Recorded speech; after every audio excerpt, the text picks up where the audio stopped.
хорошее. А вот насчет 9 января, да или нет? Как вы сами считаете? Годится. Ну что ж, тогда мы после праздничную программу выбираем. Фон это, сейчас я немножко перемещу, вот так вот получше. И чуть-чуть вот так. Я думаю, что если... так, вот. Валерий говорит, что все в порядке. Так, ну что ж, давайте, раз мы примерно определились, если какие-то будут возражения насчет 9 числа, вы еще до конца вебинара можете высказаться.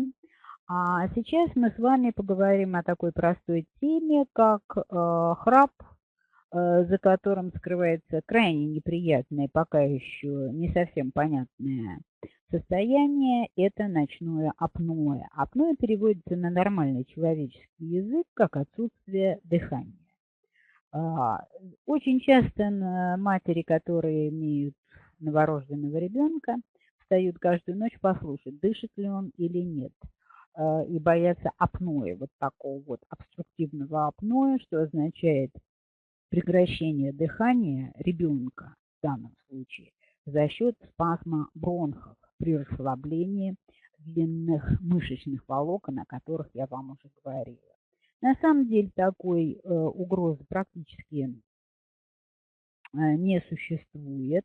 Иногда это бывает где-то 5% приблизительно детей, родившихся с перинатальной энцефалопатией, то есть родовой травмой, то есть это апноэ центрального происхождения, когда не столько дыхательные пути участвуют в формировании этого самого ночной остановки дыхания, сколько незрелость дыхательного центра. Но это очень большая редкость. Поэтому о ночном апное детей раннего возраста мы с вами говорить не будем.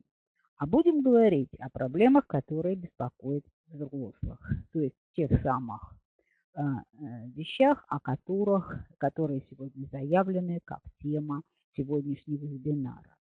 Вообще большинством наших, скажем так, взрослых, особенно мужчин, ничего серьезного такого не происходит, если он храпит. Ну, подумаешь, это храп всего лишь звук, который, если уйти в анатомию, отражает вибрацию мягких тканей глотки. Ничего страшного, ни один мужчина в этом не видит. Причем храпят и мужчины, и женщины, но мужчины храпят чаще.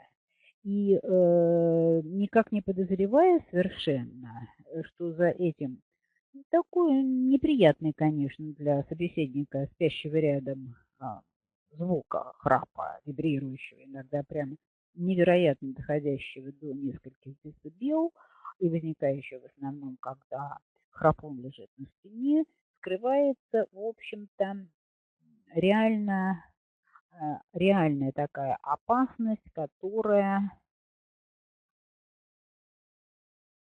Так, мы сейчас забыли нажать на кнопочку. Прошу прощения, Валерия, о том, что мы забыли включить кнопочку записи, но тем не менее вспомнили. Вот, так вот, за каким-то вибрирующим звуком, который обычно никого не пугает, скрывается довольно серьезная опасность, которая, по данным Всемирной организации здравоохранения, способна уменьшить жизнь человека, длительность жизни человека по цифрам данных ВОЗ даже на 15-20 лет. Почему это происходит?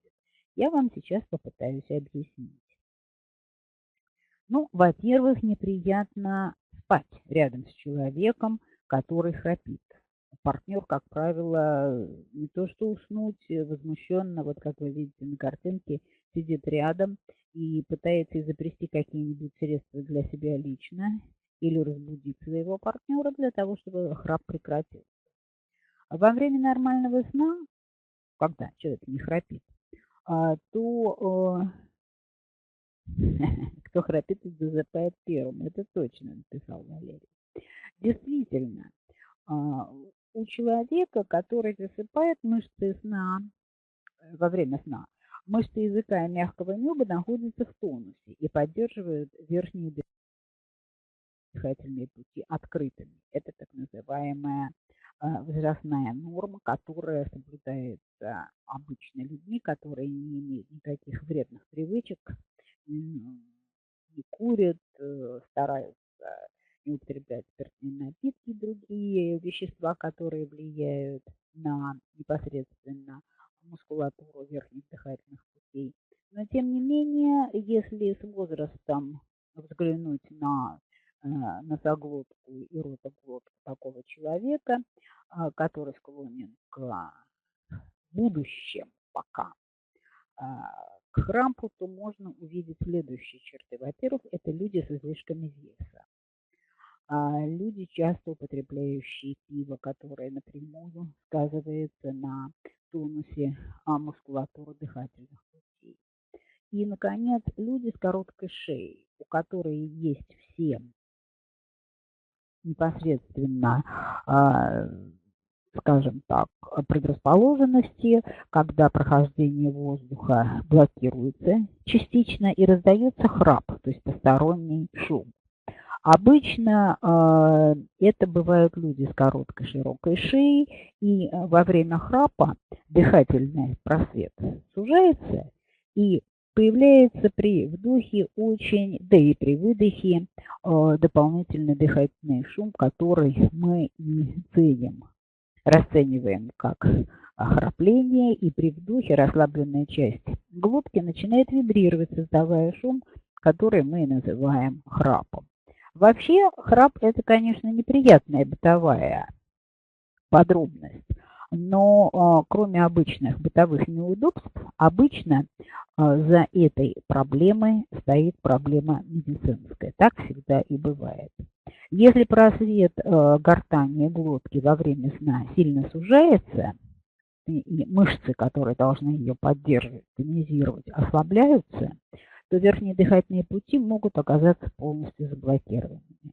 И в этот период как раз возникает тот самый эпизод остановки дыхания во сне или обструктивной апноэ сна, как говорят врачи, который с определенной симптоматикой, вот это вот сочетание храпа с ночным апноэ считается, в общем-то, даже синдромом, то есть обязательным набором симптомов, которые либо уже беспокоят храпящего мужчину, либо, если прислушаться, они постепенно с годами, когда еще больше тонус мышц падает, становятся эти эпизоды все чаще и тяжелее, и остановка дыхания во сне становится синдромом настоящего обструктивного апноэ или сонного. Если разбудить такого храпуна, не имеющего при себе остановки дыхания человека, то, естественно, вы добьетесь восстановления акта дыхания. По статистике, к сожалению, каждый пятый человек в возрасте старше 30 лет постоянно храпит во сне.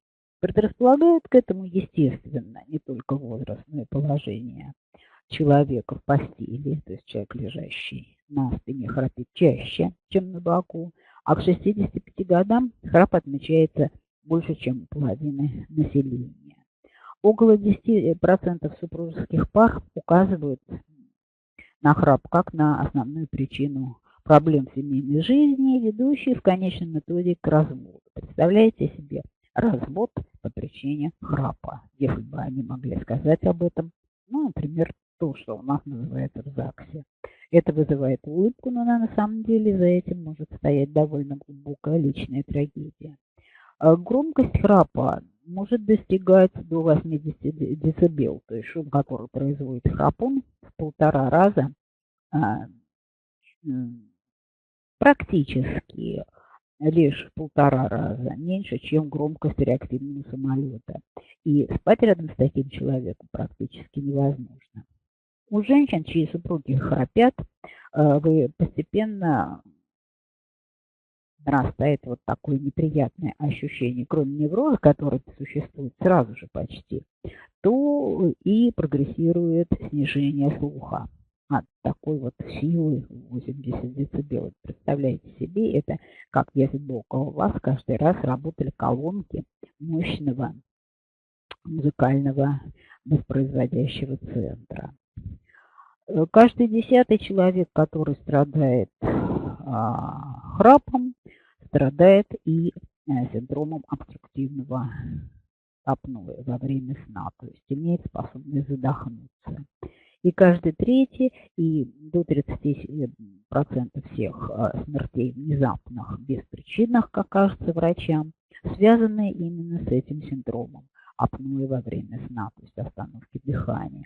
Риск попасть в автокатастрофу у таких людей в 4-6 раз выше, чем у автолюбителей, не страдающих такой патологией, потому что, как правило, доказано, что человек не только сидящий рядом или спящий рядом с храпуном или делающий такие попытки, но и сам человек, который страдает храпом, не высыпается за ночь. Вы узнаете, почему буквально через несколько секунд. Но вопрос нас сразу же, естественно, тут же напрашивается и тут же появляется ответ. Раз тонус дыхательных мышц резко ослаблен, то центральная нервная система получает и весь организм крайне мало кислорода, поэтому человек встает разбитым, не выспавшимся, в плохом настроении, может заснуть элементарно за рулем. А ночное апноэ увеличивает риск развития таких тяжелых сердечно-сосудистых заболеваний, связанных с кислородной недостаточностью в центральной нервной системе. Инсульт встречается у таких пациентов в 3 раза чаще, а ишемическая болезнь сердца вплоть до инфаркта в 4 раза чаще. Поэтому эта проблема не только звуковая, но и глубоко медицинская. В чем же лежат основные причины формирования, прежде всего, храпа и обструктивного апноэ во время сна? Это прежде всего аномалии строения носа и носоглотки. Часто встречаются различные виды искривления ночной перегородки, перегородки носа, о чем мы уже с вами говорили, заболевания придаточных пазух носа, которые не дают нормально работать дыхательному аппарату верхних дыхательных путей, затрудненное носовое дыхание, хронический ринит, различные полипы, аденоиды, гипертрофированная небная миндалина вследствие хронического тендилита, это уже взрослая проблема, избыточный вес, когда индекс массы получается выше 33, и потребление алкоголя, особенно в вечерние часы. В последнее время это стало почти нормой, даже в самолете. И, наконец, употребление снотворных препаратов, которые блокируют как центральный аппарат дыхания, так и расслабляют мышцы, все, в том числе и дыхательные, что приводит, естественно, к тому, что возникает провисание тонуса и уменьшение тонуса дыхательного аппарата, формируется ишемическая пауза, и человек может даже задохнуться. Ну, а у женщин храп чаще всего появляется в более пожилом возрасте. Хотя, что говорить, когда мы говорим пожилой? Пожилой у женщин это считается та дама, у которой наступила уже менопауза. Меняется гормональный фон, снижается тонус гладкой мускулатуры носоглотки. И все это связано прежде всего не только с мускулатурой, но и с нарушением иннервации гладкой мускулатуры дыхательных путей, которые имеют кольцевидное продольное направление, о котором мы с вами говорили.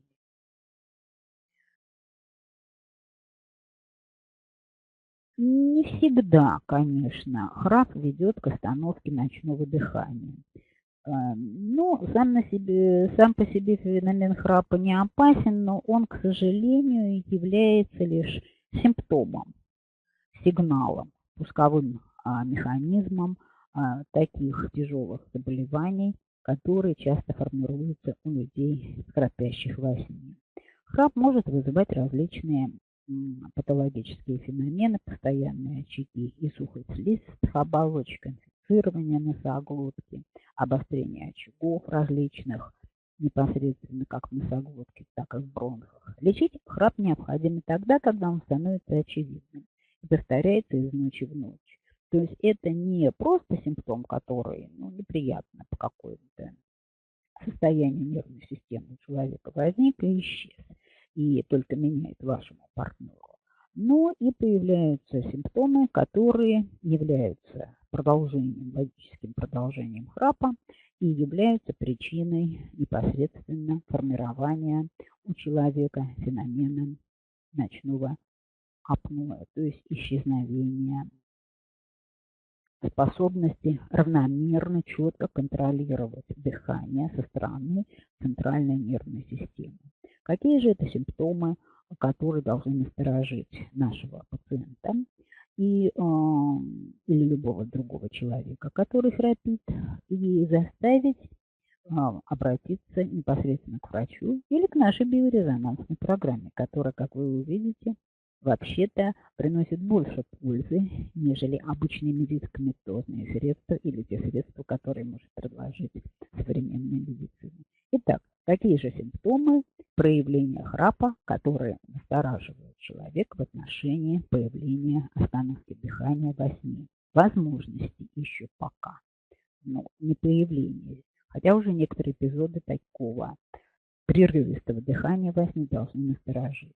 Это прежде всего дневная сонливость, когда организм, прежде всего центральная нервная система, очень плохо отдыхают ночью и дают своему хозяину состояние разбитости, сонливости, плохого настроения.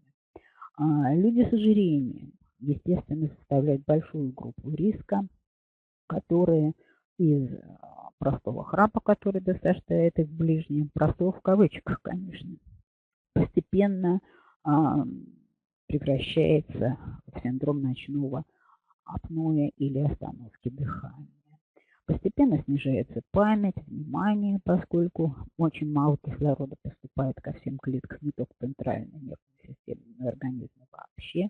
Головная боль в тот момент, когда человек только пробуждается и сохраняется несколько часов подряд. Вот это тоже очень важный синдром. И, наконец, усталость и утомляемость по утрам, то, что мы считаем синдромом хронической усталости дневной, все это несчастному храпуну достаются в утренние часы. И такое впечатление, что вы не ложились спать и совершенно не отдохнули.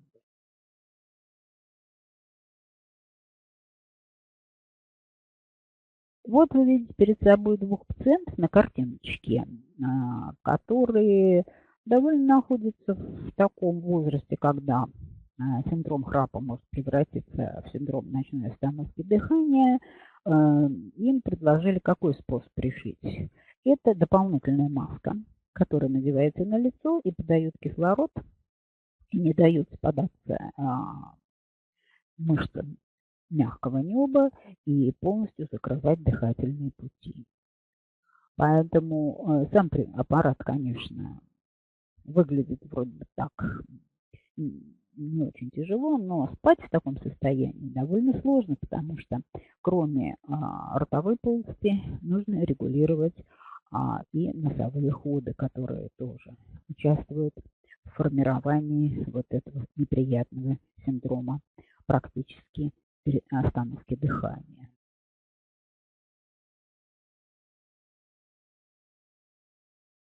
Ну, обычно как решается вопрос, есть или нет ночное апноэ или ночная остановка дыхания. Для этого достаточно прислушаться к дыханию спящего человека.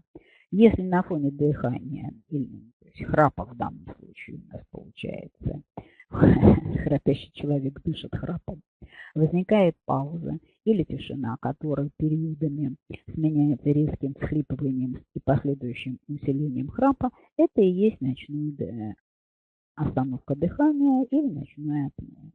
Синдром ночного апноэ или остановки дыхания во сне – наиболее тяжелое проявление нарушения дыхания во время сна, вплоть до полной остановки дыхания. И по сравнению с храпом, конечно, поэтому имеет более тяжелые последствия для нашего организма. Прежде всего, это гипоксия, то есть кислородная недостаточность, которая развивается в этой ситуации. Воздух перестает поступать в легкие, и во время остановки дыхания не осуществляется ни одного акта кислородообмена в легочной ткани. Содержание кислорода в крови снижается до предельного уровня, когда храпящий человек начинает даже синеть. Синеют губы, синеют прежде всего периферические отделы пальцев. Это непосредственно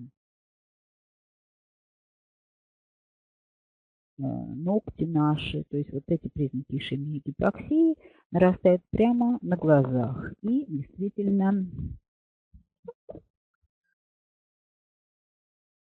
возникают вот такие тяжелые ишемические осложнения, когда кислород в крови не попадает в мозг и не может дать даже команду человеческому мозгу непосредственно. Сейчас попробуем поправить звук. Непосредственно возникает ситуация опасного остановки функционирования нашего дыхательного центра. Если в это время человека не разбудить, то возникает клиническая смерть. Но до этого дела доходит редко, потому что все очень внимательно относятся к своему состоянию. И действительно получается так вот. С одной стороны, опасность существует, но у нас всегда есть возможность найти выход из положения. Ну, какие неприятности, которые храпун создает самому себе? Это прежде всего, конечно, нарушение или фрагментация сна. Важна не общая такая продолжительность сна. Конечно, это важно спать не меньше 6-8 часов в сутки. Но очень много, практически то же самое возникает, если человек храпит, и несколько фаз, которые сна должны проходить для того, чтобы организм полностью восстановился. Это больше такая психиатрическая часть нашего обсуждения. Мы не будем погружаться в эти детали, но тем не менее есть такая вещь, как частое пробуждение. Мозг не успевает перезагружаться, как компьютер, так это часто бывает. Поэтому лучше всего испытывать не такие неприятности. И поэтому регулировать действительно сон с помощью нашей программы, особенно для тех людей, которые склонны к функционированию своего дыхательного аппарата в программе храпа. Или возникают даже, в принципе, такие эпизоды ночного апноэ. Каждый знает, что у него есть какие-то неполадки в носоглотке. И вот такие люди, даже если они редко храпят, но тем не менее имеют расшатанную вегетативную нервную систему, плохо засыпают, используют снотворные средства, должны непосредственно пользоваться нашей программой, которая необходима не только нервной системе, но и гормональной, потому что при нормальном функционировании ночного сна в организме за ночь выравнивается и приводится к норме не только уровень артериального давления, содержание кислорода в крови, вырабатывается динамика гормональной активности, которая контролирует периоды активного пробуждения и погружения в сон. И таким образом значительно уменьшится количество людей, которые не только храпят, но и пользуются для того, чтобы уснуть дополнительными стимулирующими средствами, вроде снотворных. Действительно, человек, который имеет большой вес, он предрасположен к 3 основным тяжелым заболеваниям. Это сахарный диабет, ожирение с атеросклерозом и тромбозом, то, что известно всем, и такой же риск возникновения не просто храпа, но и ночного апноэ, то есть пауз в ночном дыхании. Все его органы и ткани получают мало кислорода, и вот такие частые пробуждения во время сна, которые непосредственно характерны, не так ощущаются человеком, как это обычно бывает непосредственно, когда человека разбудить, потрясти за плечо. Но тем не менее, храп, он действительно ставит непосредственно сосудистый центр в голове и вообще всю вегетативную нервную систему, контролирующую функцию центральной нервной системы, симпатическую нервную систему. Действительно, в эти периоды возникают такие неприятные ощущения. Люди, которые храпят, просыпаются внезапно в это время, сами даже могут почувствовать. Появляются боли в сердце, неожиданное такое учащение сердечной деятельности. Ну, померить артериальное давление в этот период, конечно, невозможно, но люди, которые участвовали в коллективных исследованиях по поводу храпа, отмечают и этот период.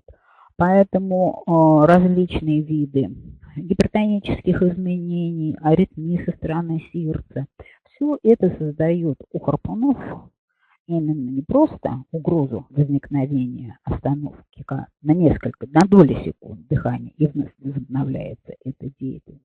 Тем не менее, вот такие эпизоды гипоксии с тяжелыми артериальными осложнениями чрезвычайно опасны в ночное время развитием инсульта и инфаркта. Поэтому помните об этом и постарайтесь объяснить это своим ближним или самому себе, если вы храпите во сне. Это об этом можно легко узнать, спросив партнера, который спит в одном помещении с вами.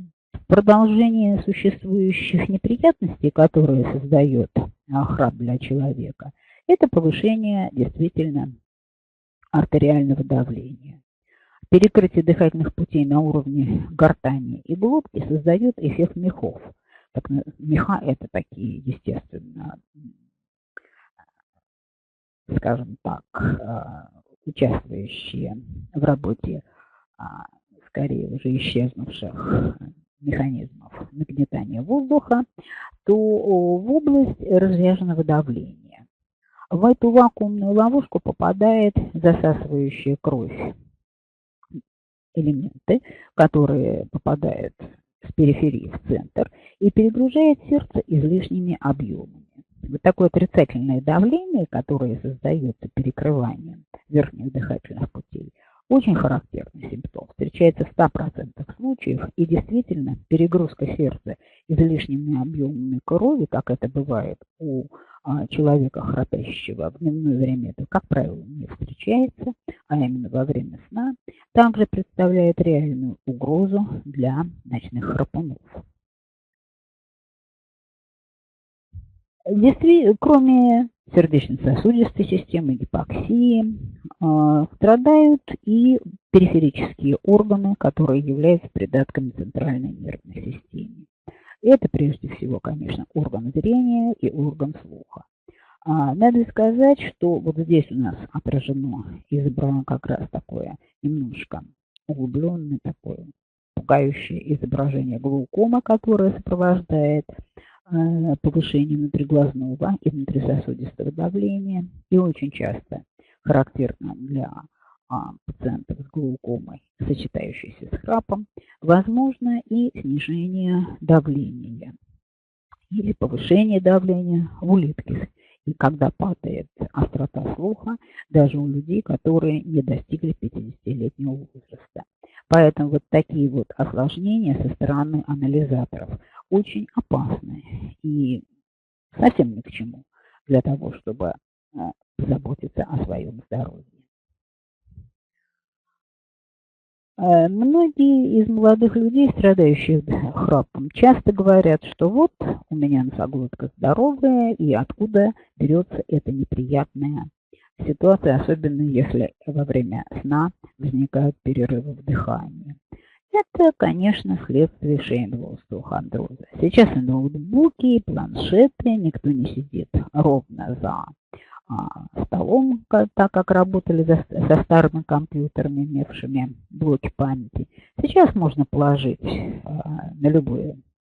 на колени, на подоконник аппарат и работать, не думая ни о чем. На самом деле возникает постепенно шейно-грудной остеохондроз, спастические боли в шее, которые называют иногда спастической кривошеей, и при постоянной неправильной посадке даже ребенка в школе, особенно у старшеклассников, при работе за компьютером, формируется особое предрасположение к сужению верхних дыхательных путей и формированию храпа. Известно, и мы уже об этом говорили, что при локализации очагов хронического воспаления непосредственно в носоглотке и верхних дыхательных путях, возможны и усиливаться даже, появляются дополнительные симптомы, которые вначале выглядят как просто храп, а затем как ночные перерывы дыхания. И исследователи выявили, что ответственными паразитами за формирование храпа это прежде всего вирус Эпштейн-Бар, вирус папилломатоза и аденовирусы. Все три вируса относятся к группе медленных вирусов, то есть вирусов, постоянно склонных к персистированию в организме. Если не провести соответствующие программы, их не удастся изгнать из организма, и они склонны постоянно вызывать обострение носоглоточных и прочих локализаций хронической вирусной инфекции.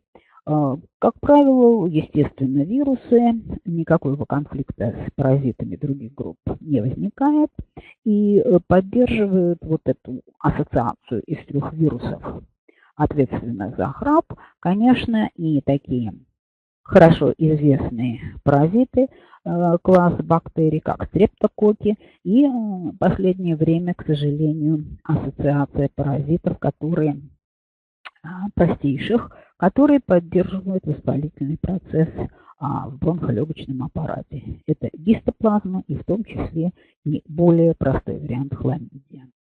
Поэтому наши программы противохрапа всегда включают элементы борьбы с этими вирусами и общие противопаразитарные программы.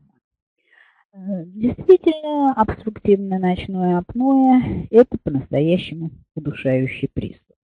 Он действительно вначале возникает в ночные часы, а при закреплении этого результата ослабления мышечного каркаса как в носоглотке, так и в верхних дыхательных путях появляется некая тенденция вообще, как только человек перемещается в горизонтальное положение, возникает перекрытие движению воздуха, и пациент испытывает типичное для апноэ приступ удушья. Отсюда у нас и появилась, кстати, в первом аппарате программа, которая переходит из аппарата в аппарат, это жалобы на затрудненное дыхание.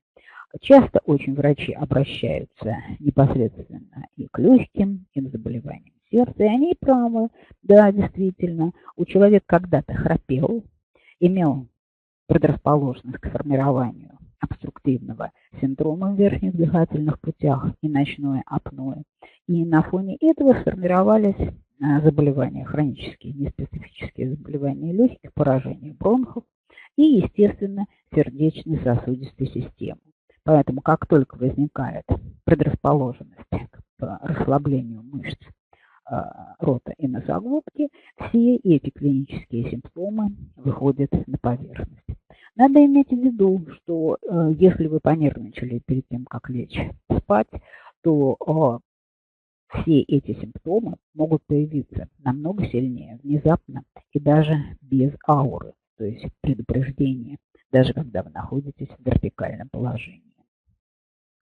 Менее распространенным видом апноэ, то есть ночной перерыв дыхания, является так называемый центральный механизм, о котором я уже говорила, когда упоминала детскую практику. В этом состоянии именно дыхательный центр головного мозга недостаточно стимулируется двигательными нейронами, которые контролируют вдох. Поэтому дыхательные пути в норме свободные, видимо, просвет, даже если проводилось специальное исследование, они не сужаются, но тем не менее акта дыхания нет.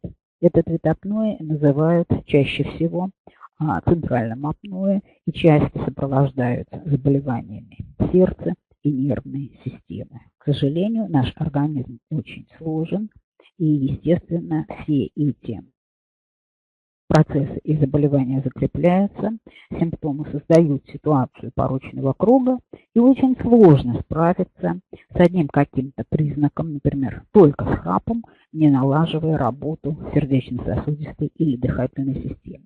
Что же делать в этой ситуации?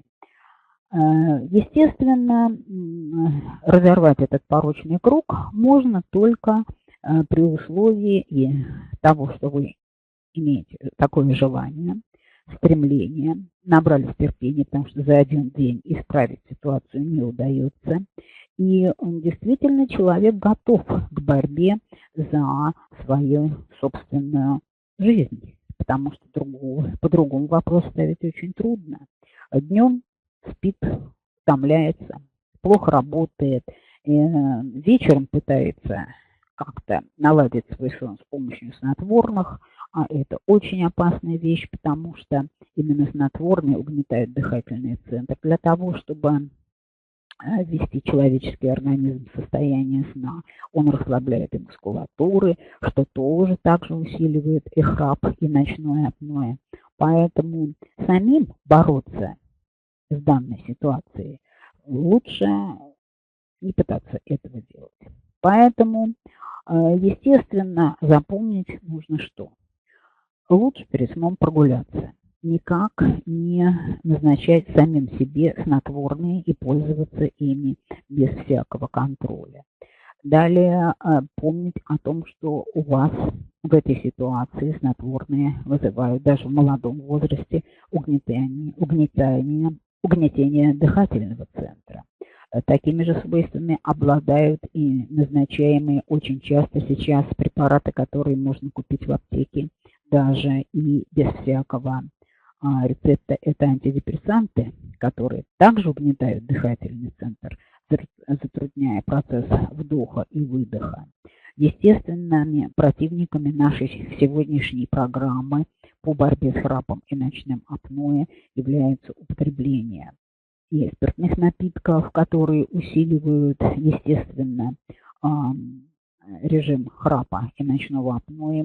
Человек может даже не проснуться, потому что не слышит, и соседи по комнате также могут не слышать эти симптомы и неритмичного дыхания, которые потом можно было бы возродить, если вовремя разбудить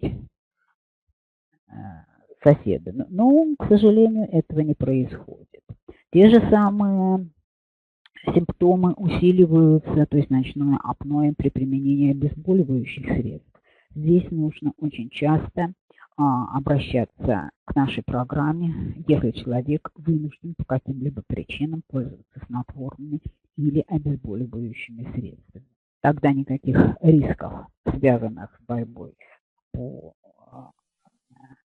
возникновению храпа и апноэ, не возникает.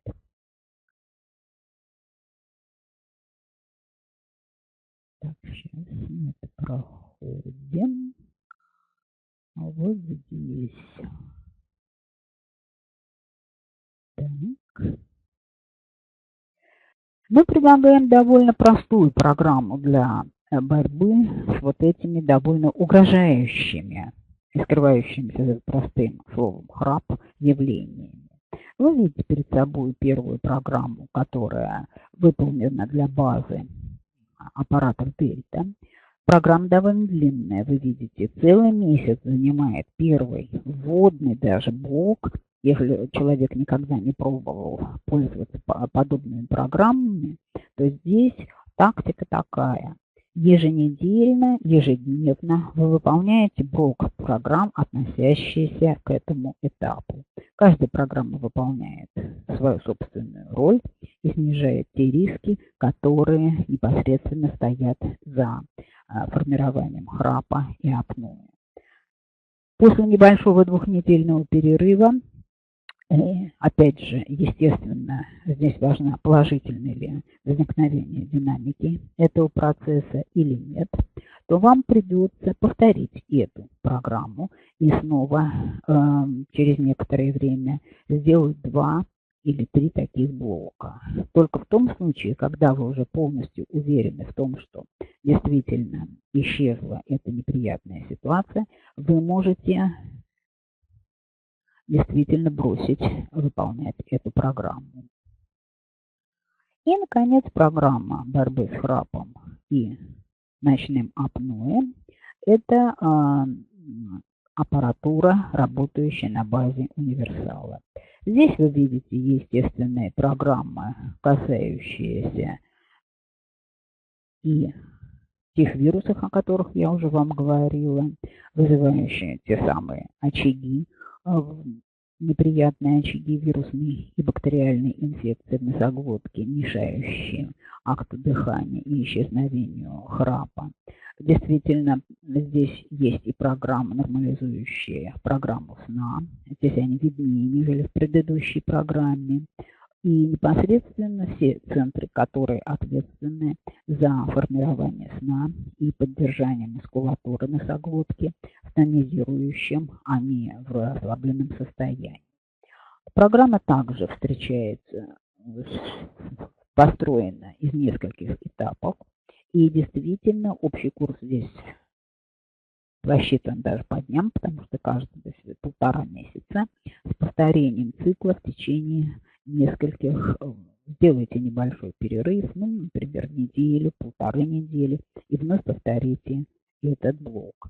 Так же, как в первом случае, мы рекомендуем людям с полным, так сказать, настроем к храпу выполнить этот блок несколько раз, 2-3 раза. Тогда действительно при дисциплинированном выполнении этой программы вы можете достигнуть искомого результата. А результат у нас с вами один, и в конце здесь он, как всегда, выложен в виде пожелания новогоднего. Примите наши новогодние и рождественские поздравления, желание видеть вас вновь в новом году здоровыми, не болеющими.